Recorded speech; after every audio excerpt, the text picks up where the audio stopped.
¿Qué tal? Buenos días, hermanos. Gracias por acompañarme en esta hermosa mañana. Estamos transmitiendo en vivo a través de estos medios de tu canal Es Hombre de Fe. Muchísimas gracias por acompañarnos. Quiero pedirte de favor que si puedes compartir este video en los diferentes grupos, etiqueta a alguna persona, algún amigo, para que podamos llegar a los más posibles. Estamos viendo en Mateo capítulo 28, estamos por terminar este libro que ha sido una aventura, algo maravilloso que hemos podido aprender grandes verdades espirituales y espero que puedan ser de bendición para tu vida. Amén. Y bueno, pues quiero invitarte a que me acompañes. Vamos a leer Mateo capítulo 28. Mateo 28, versículo, vamos a leer únicamente el 19. Dice la palabra de Dios así. Por tanto, id y haced discípulos a todas las naciones, bautizándolos en el nombre del Padre y del Hijo y del Espíritu Santo. Y hemos estado hablando de este tema tan maravilloso, de cómo nosotros debemos de convertirnos en discípulos. Y para poder ir y hacer discípulos a todas las naciones, es menester de nosotros poner como mucha atención en cada una de los pasajes o de las palabras que Jesús hablaba, porque hablaba de ir a ser discípulos, no solamente creyentes. Y eso es uno de los problemas que yo he visto en la iglesia, que existen iglesias, mega iglesias, que tienen muchos miembros. No sé, hay iglesias que tienen 2,000, 5,000, 10,000, 50,000. Hay iglesias que tienen, creo que más de 100,000 personas. Y gloria a Dios por ello, que sean grandes, pero muchas veces se desenfocan tanto en hacer discípulos, o sea, solo quieren tener una iglesia grande, una mega iglesia, y eso no estoy diciendo que esté mal, sino no perder el enfoque. La palabra de Dios nos dice que fuéramos e hiciéramos discípulos, y un discípulo es un fiel seguidor de Cristo, una persona que simpatiza con el evangelio, pero que también lo pone por obra. Y estábamos hablando de algunas de las características que debe ser un siervo lleno de amor, una persona que perdona a las personas, que siempre tiene un corazón limpio, un corazón puro.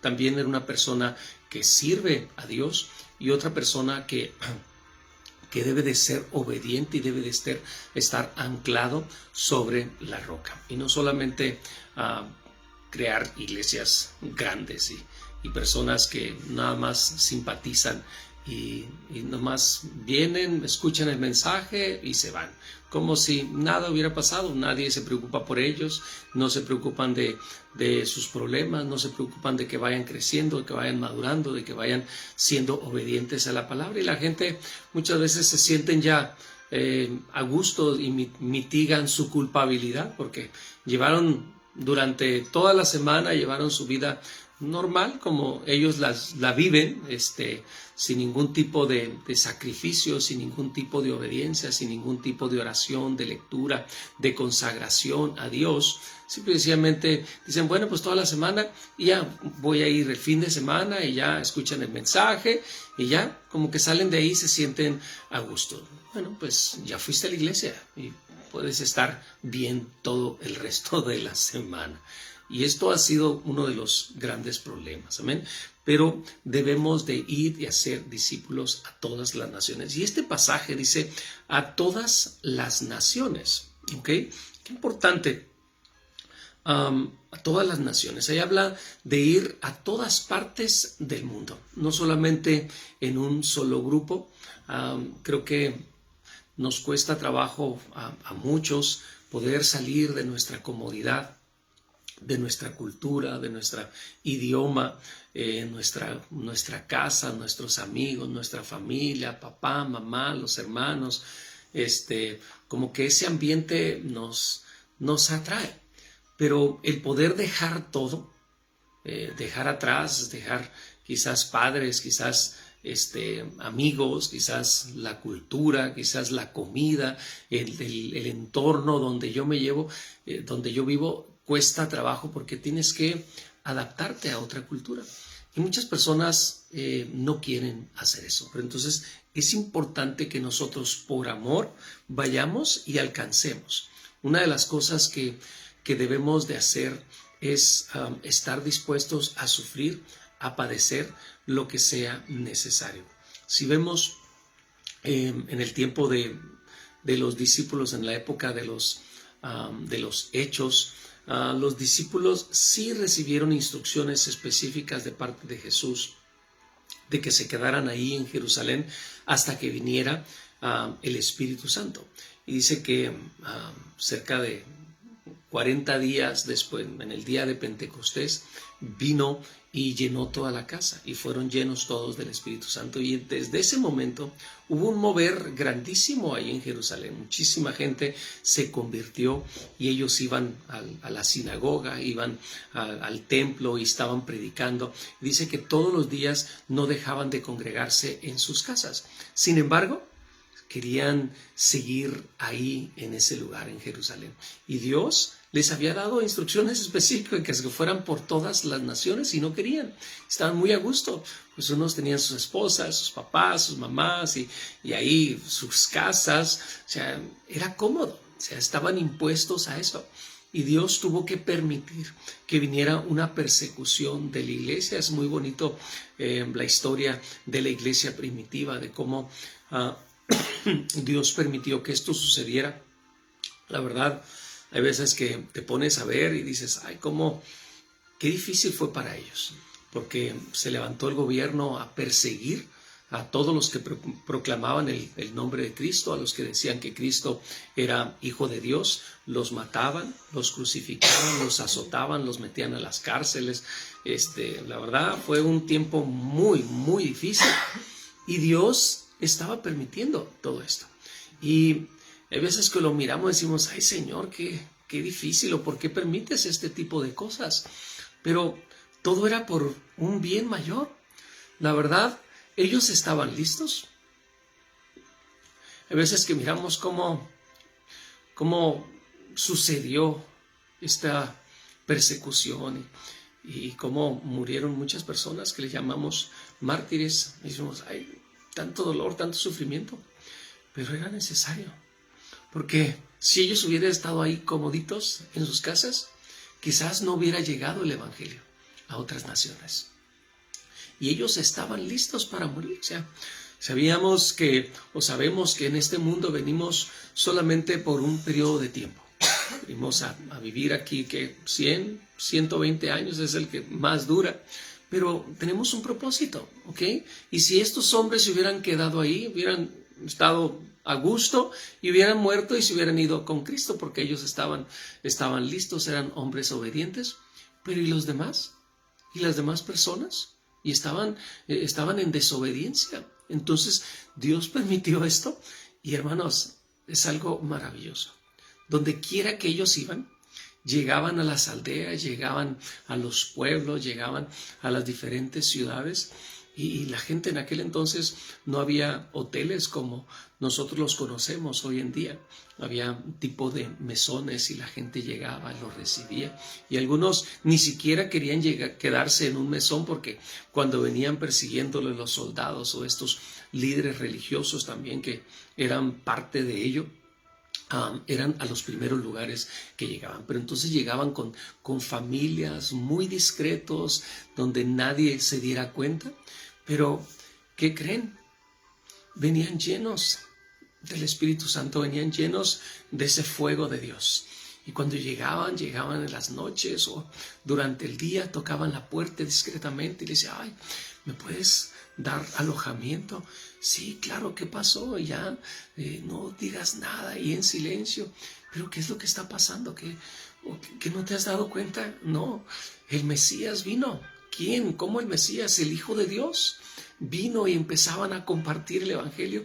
Pero estaban tan llenos que ese fuego se contagiaba con las demás personas y a donde iban llegando, iba prendiendo ese fuego, iban predicando, compartiendo el evangelio y se seguía esparciendo la palabra de Dios. Y era algo, la verdad, Dios siempre hace las cosas de una manera perfecta. Y aunque sí vemos lo que estaba sucediendo, que morían y pasaban un sufrimiento, pero era algo momentáneo, era algo pasajero, pero detrás de la muerte, ahí estaba Jesús. Cuando pasaban de esta vida a la otra, ahí estaba Jesús para recibirlos con los brazos abiertos. Le decía, buen siervo fiel, has sido fiel, te mantuviste firme y entra al gozo de tu Señor. Pero el problema eran las otras personas que no conocían. Si ellos hubieran sido egoístas, decían, mi nombre está escrito en el libro de la vida, yo ya la hice, pero no preocuparse por la otra persona. Estaban en desobediencia, porque el segundo mandamiento es este. El primero es amarás al Señor tu Dios con todo tu corazón, con toda tu mente, con toda tu alma y con todas tus fuerzas. Y el segundo es amarás a tu prójimo como a ti mismo. Entonces, si estos hombres no hubieran estado dispuestos a padecer este tipo de cosas, de martirios y dejar su comodidad, estas personas que les compartieron el evangelio hubieran terminado en el infierno, en el lago de fuego.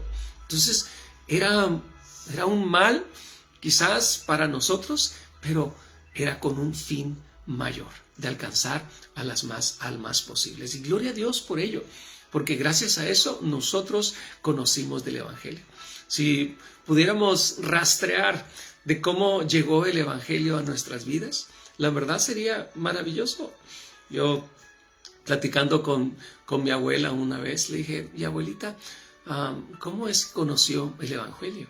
Ellos eran de allá de Durango, y dice que vivían en un pueblito muy pequeñito, muy pequeño, que había unas cuantas casas y casi todos eran familia. Y sí había una iglesia católica en ese lugar, pero pues mi abuelita no iba. ¿Okay?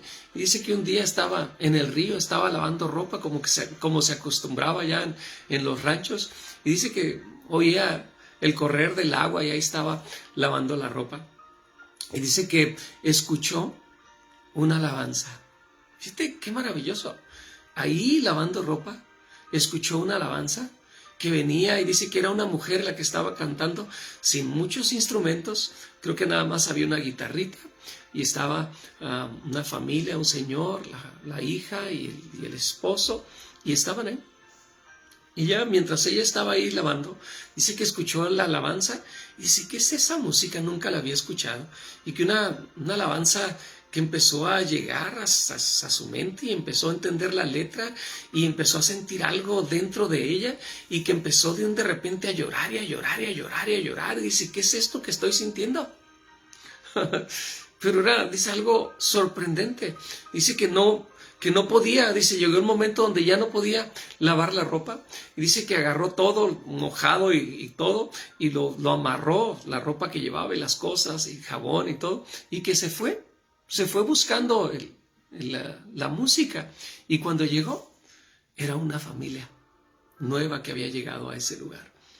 Estaban haciendo una pequeña chocita, y que ahí estaban ellos alabando a Dios, porque ellos venían de otro pueblo, y no sé, quizás la economía o algo, dejaron el pueblo y llegaron ahí a ese lugar, y empezaron ellos solos en su casa, una sola familia, a adorar a Dios. Y de ahí mi abuelita dice, yo me enamoré de Dios y empecé a ir con ellos, y después fue mi esposo, mi abuelo, y luego sus hijos, que eran mi mamá y mis tíos, y ahí conocieron. ¿Se explicó? Pero si rastreáramos, o sea, no sabemos cómo ellos conocieron del evangelio. A lo mejor alguien les compartió allá de donde venían del pueblo, y alguien así, y si nos fuéramos hasta atrás, fuera algo maravilloso. Pero un día alguien les compartió el evangelio, y viene hasta la época de Jesucristo, de los apóstoles, de los discípulos que conocieron, que escucharon la palabra de Dios a través del evangelio, a través de la palabra de estos hombres que fueron obedientes. Y también de la misma manera, nosotros ahora que hemos conocido, también tenemos que ir a ser discípulos. O sea, si Dios en su amor y su gracia me rescató, ahora tengo la gran responsabilidad de ir a compartir a esas personas y quizás, no sabemos, quizás 1 o 2 o 1 millón o no sé cuántos también van a conocer del Evangelio, no importa. O sea, lo importante es hacer el llamado o hacer la voluntad de Dios para nuestras vidas. Amén. Vamos a continuar con este tema, primeramente Dios, el día de mañana. Se nos acabó el tiempo. Muchísimas gracias por tus comentarios y gracias también por compartir este mensaje. Que tengas un hermoso y bendecido día.